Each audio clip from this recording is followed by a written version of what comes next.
Hello, and welcome to the Wake Up Call podcast. For our Tuesday episode this week, we're using an interview that Daniel and I did with Mr. Daniel McAdams on the situation in Ukraine. This interview was conducted on August 21st, 2014, and as part of the interview, we discussed the U.S.-led regime change operation in Ukraine and the role of non-governmental organizations in that regime change. The issues of regime change, NGOs, and the National Endowment for Democracy will be covered in greater detail in future episodes, but this episode will serve as an introduction to those topics. For more information, please see the show notes page for this episode at wakeupcallpodcast.com/Ukraine-regime-change. Hello, and welcome to the Wake Up Call podcast. Today we're speaking with Mr. Daniel McAdams about the current situation in Ukraine. Mr. McAdams is the executive director of the Ron Paul Institute for Peace and Prosperity and has served as the Foreign Affairs, Civil Liberties, and Defense Policy Advisor to Congressman Ron Paul from 2001 to 2012. You can follow his work at ronpaulinstitute.org, through the Ron Paul Institute's Facebook page, or on Twitter at Ron Paul Institute, or at Daniel L. McAdams. Hello, welcome. Today we're going to talk about the situation in Ukraine, the ongoing situation.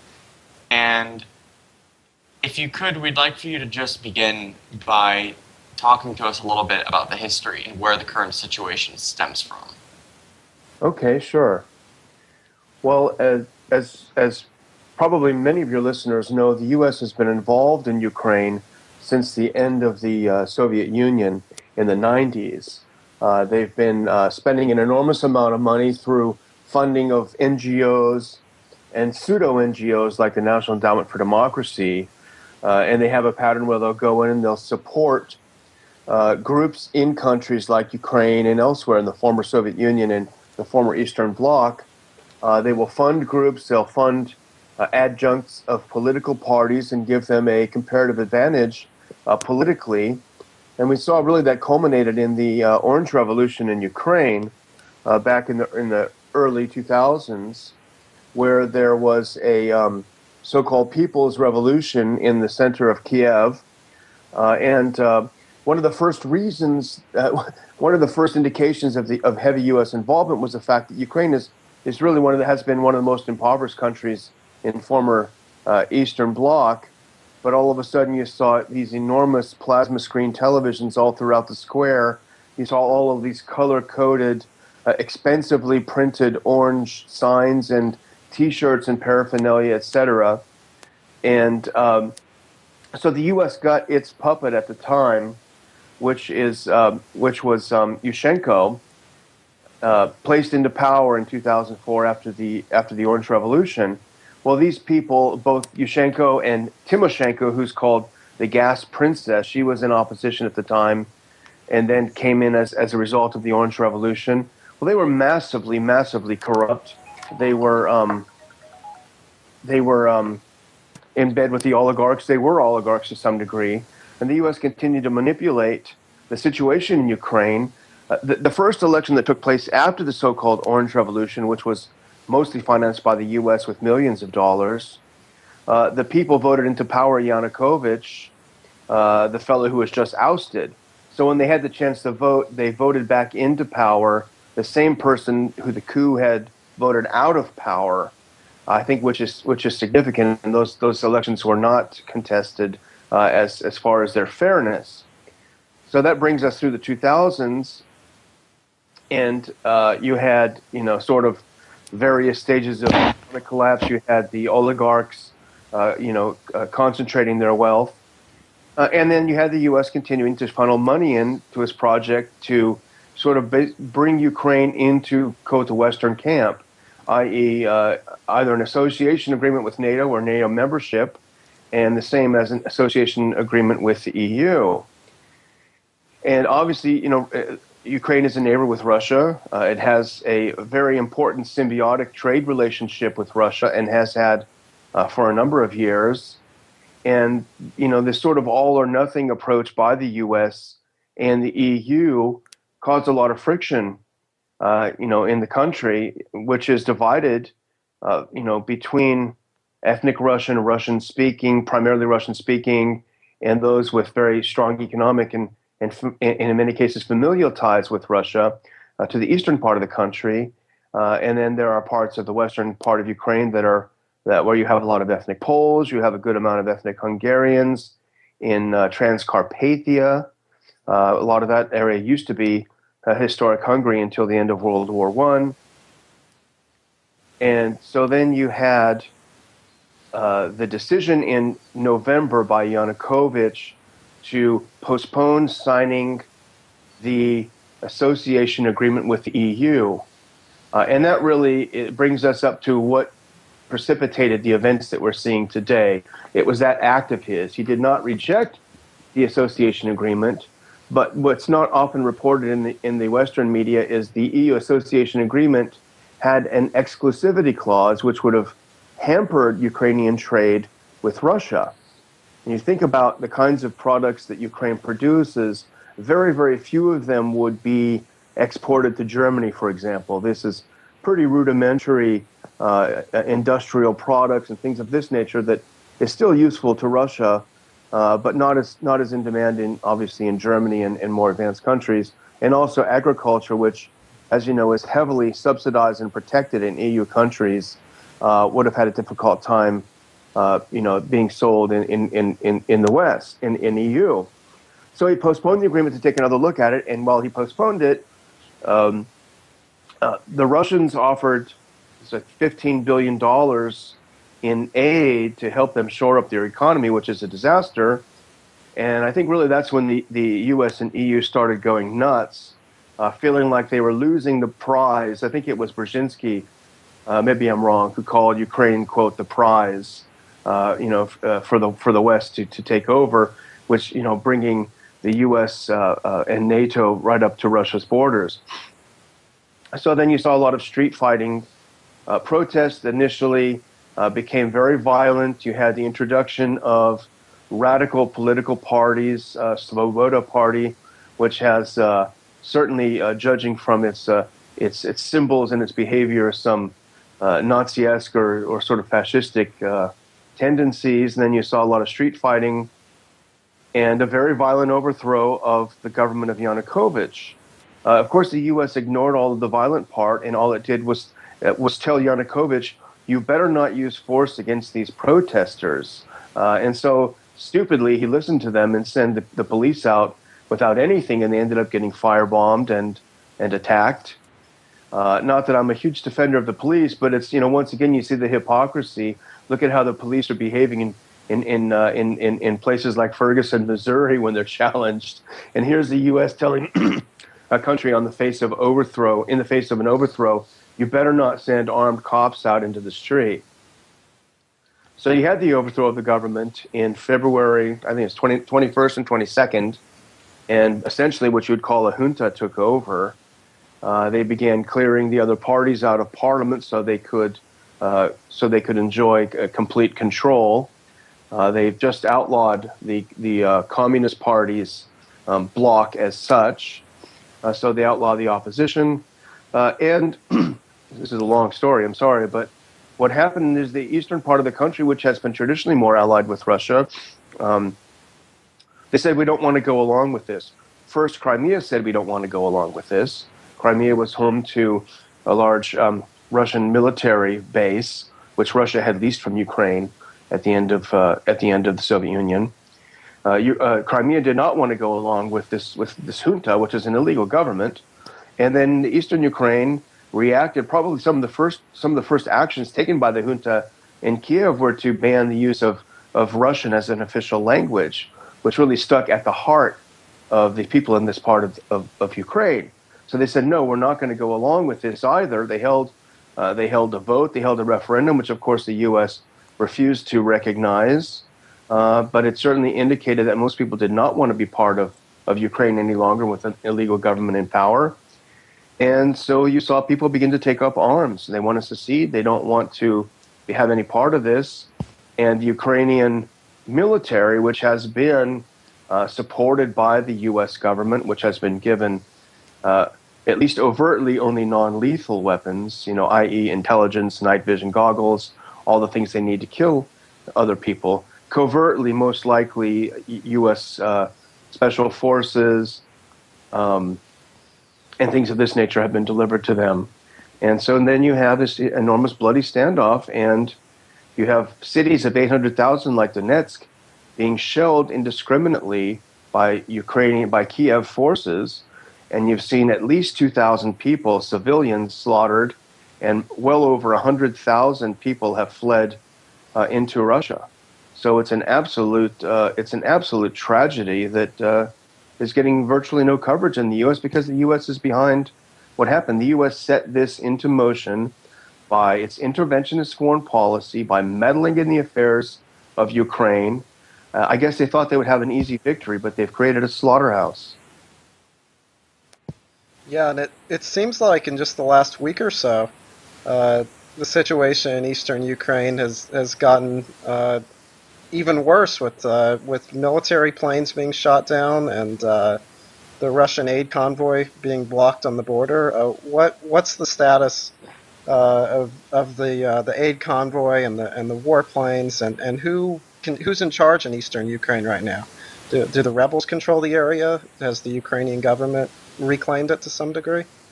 Well, it's first of all, it's very difficult to get accurate information. You know, I try to read everything as much as I can on both sides. There are virtually no Western journalists in places like Lugansk, so everything you hear will be either speculation or stenography repeated from the Ukrainian officials in Kiev.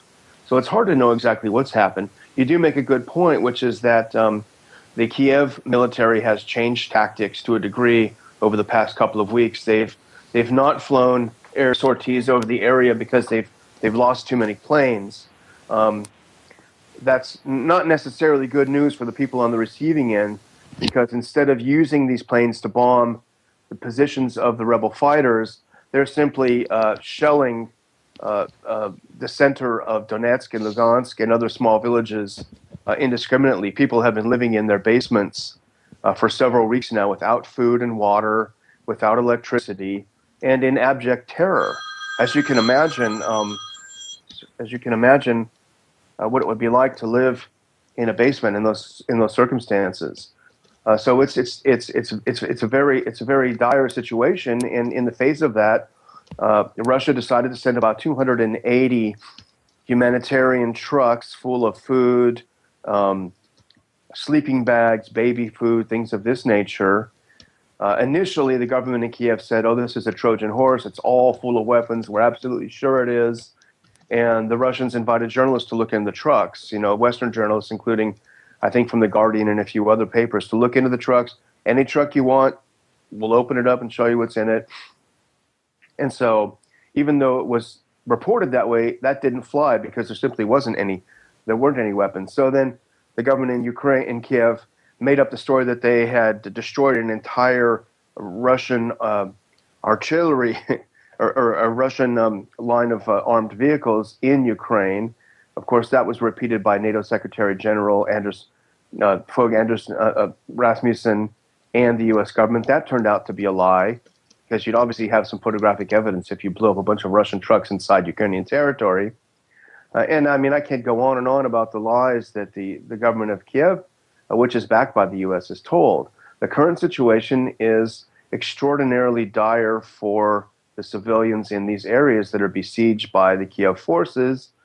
And you also have the rebel forces that, to a degree, are fighting from these towns and villages. That it is, to some degree, becoming like guerrilla warfare. You see some of these tactics being used. From what I can see, the Ukrainian military based in Kiev has taken enormous losses. And as a matter of fact, and I wrote about this a couple of weeks ago, there are sort of mini revolts going on in a lot of villages in Ukraine because the young men are getting the call up to go in and deploy into this war in the east, and they don't want to do it. That was a fantastic video I saw about a week or so ago where this ponytailed member of parliament from Kiev went to the village to talk to these assembled mothers and wives, and they started beating him up. They yanked on his ponytail. They ripped his shirt off. They did not want someone from the central government coming in and taking their sons and husbands off to war. So you are seeing a lot of that. People aren't happy about this war in Ukraine. And as far as who controls what, the area controlled by the rebels is relatively small. There's a small enclave around Lugansk and Donetsk. Um, there have not been significant gains by either side. And unless something changes, we're looking at a horrific, bloody stalemate where a lot of people are going to get killed, a lot of kids who are sucked up into the fighting from the Kiev side, the rebels, and most troubling really are the non-combatants, the civilians, elderly folks who don't have the mobility and able to leave their villages. So really, it's one of the worst humanitarian disasters that we've had, yet the U.S. is absolutely silent on it. The only time they'll raise their voice is to blame Russia for everything. Speaking of Russia, what other than the convoy has been their involvement so far in terms of do you think they've sent any military supplies? I don't know. It's a good question. Certainly the U.S. and NATO claims that they've sent all manner of military equipment and things of that nature over, and it's very possible. I honestly don't know. I'm not there. The OSCE has been monitoring all of the border checkpoints between the two countries, and they just had a report yesterday that said that no military equipment has crossed the border into Ukraine from Russia. They're a pretty objective force. Whether the Russians have found some way to help resupply these people, it's possible. We've heard a lot of complaints from the rebels that they're not supplying us, and I wish the heck they would, because we don't have. All we have is what we've captured from the government in Kiev. So it's difficult to know. I would say, and I don't. It sounds like I'm defending Russia. I don't. What I'm criticizing is U.S. policy, which precipitated this disaster. And this is true everywhere you see these interventions.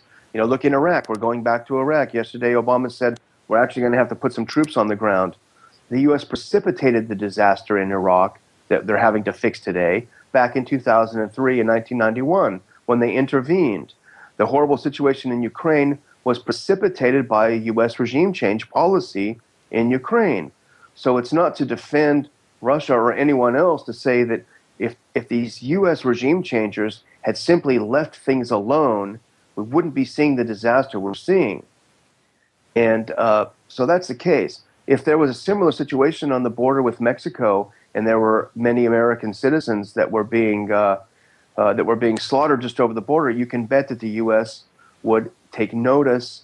They claim the right to bomb Iraq to save a group of people who are not Americans. So it's sort of do as we say, not as we do. So why do you think there's such a void of journalists? I mean, that's what has been confusing me for a while. Is that there is just so little information that comes out of that area of the world. Well, it's dangerous for one, and most journalists don't like that. They like the easy life. They like to file their stories and go get drunk. And I think there is a lot of pressure. I mean, it's depressing to see how journalists have become really mouthpieces for the state, and people who don't toe the line. They're on blogs, they're all on alternative media, but you're not going to see some CNN guy challenging. Every now and again, something gets through. There was a great New York Times article a few months ago that really challenged some of the conventional wisdom about whether or not there were Russians fighting in Ukraine. They found that there were none. They were all Ukrainians who wanted to break away from Kiev. So occasionally you'll have it. It's almost inadvertently, I think, but it is very difficult. And you have, on the other side, you have a channel like RT, which obviously has its own agenda. It's been unfairly demonized because the suggestion is that Western media doesn't have its own agenda, which is absolutely untrue. So it makes it difficult for those of us interested in the truth because we have to read everything we can, we have to watch everything we can, and try to make some sort of judgment. And I do operate on the premise that the U.S. government is lying because they've never proven to me otherwise. Everything they've said has been a lie to justify interventions, whether it's in Syria. We're up on the 1-year mark of the so-called gas attack on Ghouta in Syria, which was a pretext for an attempted U.S. war. Most of that has been disproven. the claims by Kerry and the U.S. government that it was the Syrian regime. So my default is that they're not telling the truth. I'm certainly happy to be convinced otherwise. I'm certainly ready to believe that everything that Washington said about the shootdown of the Malaysia jetliner was true. But I'm sorry, guys, you're going to have to give me some evidence because you don't have a very good track record. And guess who's not talking at all about this plane? It's the U.S. government. It's as if it's never happened. Yeah, the Malaysian airline, the Malaysian airliner, amazingly, has fallen out of the news, and it's not being discussed anymore. Do you have any information on what's been going on with that, or what might have happened, or is it just sort of a dead period for learning information about that incident?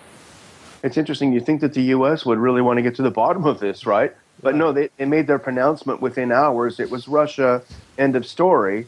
And I think they were caught off guard when the Russian military took the extraordinary step of holding a press conference and saying, these are our satellite images. This is what we've gotten from air traffic control. This is the information we have, the evidence we have. U.S., we know you had, we've detected, we know you had a satellite right above the area when this happened. Release your evidence. Let us see what you have, and then the world will know what happened. And the U.S. did absolutely nothing, and the U.S. has said nothing. The Ukrainian government in Kiev, they took the transcripts between the airline and the air traffic control in Kiev. They seized those immediately after the crash. They have not released those transcripts. So, who knows what shape they'll be in when they are released. They'll probably be doctored up or something. But why is it that they refuse to release those? Why, when the black boxes could have been read within days, have we not heard a thing 1 month later? It does make you wonder. It's very, very suspicious that the U.S. seems to have absolutely no interest. But then again, it has no interest in what happened in Ghouta in Syria. They have no interest in the chemical attack. They have no interest on these things when it shows that their propaganda that they put out immediately has been undermined. Yeah, absolutely. And I think the point you made just earlier about trying to get as many sources as you can and just reading as much as you can and making your own decision is such an important thing, because I think it's something that folks don't do a lot anymore. So if you could, tell us a few of the sources that you read. Tell us what sites do you prefer to get your news from? Sure. Well, I've come to rely on, I'm going to sound like Marie Harf for the State Department spokeswoman. I have come to rely on Twitter quite a bit, and I really try to have a diverse source of information that I follow there. I follow the Weekly Standard. I follow American Enterprise Institute. I follow the neocons. I follow RT, of course. The only ones that I'm not as enthusiastic about are really the super mainstream CNN types, because I know they're just using Washington's talking points. But I'll still look. But you can cut. The beauty of something like Twitter is you can customize your feed. There's always a danger, though, that you're creating an echo chamber where you are self-selecting. And so there is that. From an analytical perspective, there's a danger, and I think you have to always be conscious. Am I preferring certain types of things, and is that clouding my analysis? So a lot of it is just built up from a long time of being an analyst and being skeptical about things. I spent 12 years on the Hill working for Dr. Paul, and so I know what it's like to be drowning in a vat of BS constantly, and how you have to sort out what the leadership tells you a bill does and what it actually does are often two very, very different things. So a natural sense of skepticism, I think, is awfully healthy. But I like to read blogs as much as I can. I love reading the Moon of Alabama blog. I recommend it to anyone because it's very contrarian, but it's also erudite. It uses a lot of links to mainstream sources in its analysis, and I just find it very, very interesting and very well written. So I really enjoy reading that.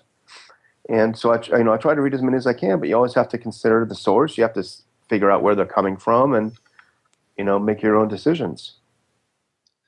So going back to the situation in Ukraine, what is the status of negotiations there, and what type of settlement might we see in the near future, or will we see a settlement at all in the near future? Well, on the 26th of August, the main parties are scheduled to meet in Minsk, which is the capital of Belarus. It's apparently will be high-level representatives from the Russian side, I think foreign minister level, Russian side, Ukrainian side, and an EU component at that level. So a very high-level delegation from EU, Russia, and Ukraine will meet to discuss potential solutions for it. Interestingly enough, this is the second time that this tripartite group has met with the exclusion of the U.S. So twice they've met and excluded the U.S. I think maybe I'm reading too much into it, but I suspect because they're probably tired of the U.S. bullying. Maybe they're just sick of seeing people like Samantha Power heckling them and hectoring them.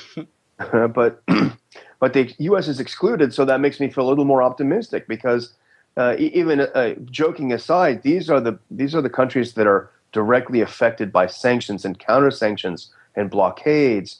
The EU economy is going to take a serious hit from Russia's retaliation against their sanctions. It's going to be an economic hit that it already is hurting countries like Greece and France and Italy and Spain, agriculture exporters to Russia, and Russia's been an emerging market for these countries, so they're going to be hurt. So they're meeting on the 26th. I don't know what will come out of it. A political solution is really the only solution. It's kind of a cliche thing to say, but you simply have a big part of the country that doesn't want to be part of that country anymore, and for reasons that I think are fairly legitimate, which is that democracy has been undermined thanks to the U.S. support for a coup, and so they don't feel these people are legitimate. Put the shoe on our foot, we probably feel the same if some foreign-backed usurper took over the White House. Even people that don't like Obama would resent it because, it's natural to not want people meddling in your affairs. So, I mean, a political solution would be a high level of autonomy, which I don't even know if they'd accept at this point because things have gone very far, but a high level of autonomy for Eastern Ukraine and a demilitarization of the situation. Will that happen? The Ukrainian President Poroshenko has essentially said he will only accept total capitulation in the East, and that's probably not going to happen. So it's hard to be too optimistic, but maybe, miracles happen. Who knows? Now, there was a German proposal a while back, right? What happened with that? Why didn't that get anywhere? Yeah, it had a lot of buzz when it first came out, and I think it had, I don't have it in front of me, but I remember it had some potentially fruit-bearing components to end the conflict. I'm not sure. Maybe there will be a modified German proposal tabled at this meeting in a couple of days. It's hard to know what to expect, but I think it is positive to see that the Europeans are looking for a solution without the direct input of the U.S. because they are most closely affected and they have all the incentive in the world to calm this thing down. Absolutely. If people were more interested in following your work, how would they do that? Yeah, well, we do put things up every day on the site. It's a ronpaulinstitute.org. It's not like a news site where we just sort of blast everything that we have. It's I call it heavily curated. We try to be very careful. A lot of the work is our own in-house work. My colleague Adam Dick, with whom I worked on Dr. Paul's staff for quite a number of years, we work together to produce things. We have a board of advisors, of academic advisors, and a board of directors that really include a lot of the people that when Dr. Paul was on the Hill, they were our guest lunch speakers. Dr. Paul held a Thursday lunch, and we had guest speakers come every week. So most of the people on our boards, or many of them, are sort of from that group that we had. And so we'd like to feature their work because we're familiar with them. even though not every single one of them is exactly where we are in terms of non-interventionism, we know that they're intelligent, serious, open-minded people who are more or less in agreement that our foreign policy is very bad. So we pull from those for our own work, and we heavily curate the work of others that we think is particularly useful for people to know. So there'll be 2 or 3 or 4 or 5 new things every day on the site, and we encourage people to come watch the site. It's hard to remember sometimes to click on a site every day or so. So we have a very active Facebook page. We're moving in on 100,000. We're almost to 80 now followers, and that's just Facebook.com Ron Paul Institute, and that's probably the easiest way to follow because we do put everything. We don't put a lot of cutie sayings or anything. We just basically put the articles up that we print. So that's another good way to follow us. And of course, we're on Twitter as well, and you can find that link directly from our website. How to follow us on Twitter. Great. Thank you so much for coming on the show. Thank you very much. Well, thank you so much for having me. I wish you guys the best. You sound like you're doing some great work over there. Well, thank you, and hopefully we can talk to you again sometime soon. That sounds great. I look forward to it. All right. Thank you. Bye-bye. Bye-bye. Thank you for listening to this episode of the Wake Up Call podcast. If you would like to listen to more episodes, please subscribe, rate, and review the show on iTunes, or subscribe on Stitcher, and check out our website at wakeupcallpodcast.com. There you will find show notes pages and comment sections dedicated to the show. You can also email us at contact@wakeupcallpodcast.com if you're interested in being interviewed for the show or have any other suggestions. Thank you.